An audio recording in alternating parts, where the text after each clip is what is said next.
Everybody, welcome back to R.C. Smith's Kitchen. I was going to say Quarantine Kitchen, but Alton Brown has been doing a whole series and he's calling it Quarantine Kitchen, and I don't want to step on his toes because he's more famous than I am. So welcome back to my Southwest Florida kitchen. I'm really excited about this recipe. This is very, very cool. This is the first time I've ever made it, the first time I've ever tried it, and we'll see how it comes out together, shall we? I am making a hot chili pepper pesto. I'm a big fan of pesto, but quite honestly, the traditional pesto with basil and pine nuts and Parmesan cheese, it gets a little bit old after a while. So you can make a pesto out of anything. You can make it out of arugula, you can make it out of baby spinach, anything that you want. This is a slightly different take on the traditional basil pesto. So let's get started, shall we? As you see, I have all my ingredients all laid out here. You're going to need to use the food processor, which is becoming one of my favorite tools ever to use in the kitchen. Why are you tilting the camera? If you tilt it sideways, I look like I'm on Batman. Remember the bad guys were always tilted sideways in Batman, the camera angle, to show how twisted they were? All right, so let's get started on this, shall we? We're going to start off with some sun-dried tomatoes that came in oil. So we're going to throw that into the food processor. So this is a combination of both sweet and spicy and earthy. It really is a great recipe from what I understand. As I said, I've never tried it. Instead of pine nuts, I'm going to use walnuts. I think they have a nicer, earthier flavor, and I roasted them for a little bit. You can see I have a little bit of char on them. You got to really watch when you're roasting your nuts. I just made the camera person have liquid come out of her nose. Anyway, when you're roasting nuts, you can't walk away from them. As my friend Carla Hall said, when you're roasting nuts, the 3 stages are not yet burned. So make sure you watch them. They have nicer, because they will turn on you very quickly. So I'm throwing in some toasted walnuts into that. I'm using a Fresno chili, which is a lot like a jalapeno. About the same heat level, not really super spicy, but definitely has a fruitiness to it. So I'm using a 4 of the Fresno chilies. I've seeded most of them and taken out most of the seeds and most of the ribs, so the heat isn't going to be as bad. I'm going to throw that in there. I'm going to save that for later. And then I have a couple handfuls of fresh basil. Make sure that you have washed it and dried it very, very well. A lot of basil, when you get it in the store, has sand or dust in it, so make sure you clean it really good. I'm going to add a little bit of salt, a little bit of fresh cracked pepper, and the first thing I'm going to do is give it a couple of quick pulses.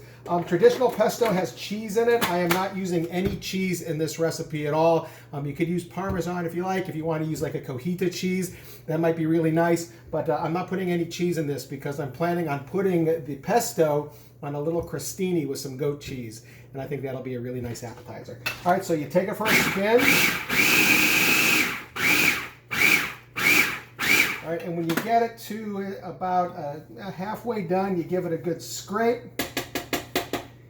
And then I'm going to add a little bit more olive oil. As I said, the sun-dried tomatoes came in olive oil, but I'm going to add a little bit more. I like to make my pesto so it's more of a paste than a soup or a liquid, because then I think it's easier to spread that way. So I'm going to take it for another little ride.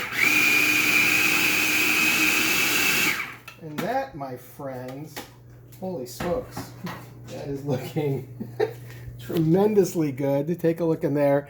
Look at the colors, and you can smell the basil. You can smell the peppers.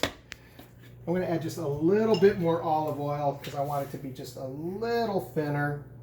And of course, all of this is to taste. All the ingredients, I probably did about a cup of the of the sun-dried tomatoes, a cup of the Fresno chilies, and a cup of the walnuts, and probably about 2 cups of the basil.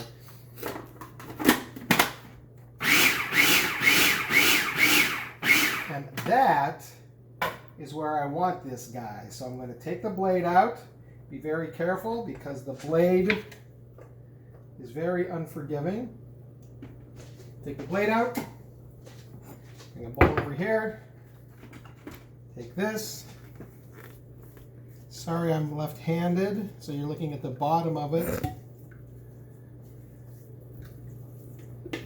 I don't know if you know this, but I have a twin brother, and he's right-handed. No lie. We're called mirror twins. And it's great because when I look in the mirror, I'm on the good looking side. All right, so we're gonna put this right in the bowl like that. Put that back on. I'm gonna add just a little more olive oil.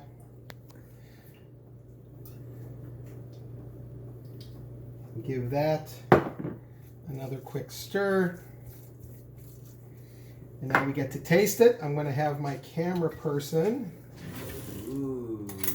do a little taste. So I put the pesto on the cracker. Now mind you, this is the first time I have ever made this. Let me know how that tastes. On a cracker. That is amazing. Wow. See? Having been a warm-up guy, people even clap when I'm all by myself in my kitchen. Wow. That is spectacular. Little bit of heat at the end of it, but really fresh with the basil. The bottom note of the walnuts is really good. I'm going to put this on a crostini later. I'm also serving it with some grilled chicken, and I think that we have a winner with this. As I said, you can make pesto out of anything. Be bold, be adventurous. There we have the roasted, it's not roasted, it's hot chili pepper pesto. You can also say it with rubber baby buggy bumpers. So there's the pesto. Try this. I recommend this highly.